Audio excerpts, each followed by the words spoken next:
ครับสวัสดีครับนะครับจะทำการmodify นิดหน่อยนะครับ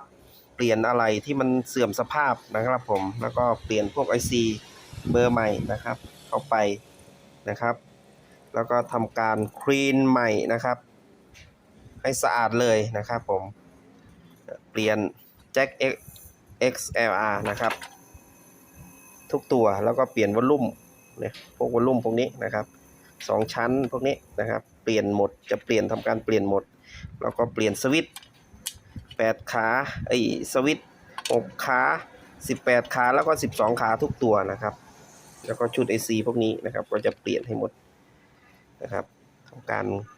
คลีนใหม่แล้วก็โมดิฟายนิดหน่อยนะครับทั้ง2ตัวนะครับก็ประมาณนี้ครับโอเคครับเดี๋ยวจะให้ฟังเสียงกัน modify เสร็จ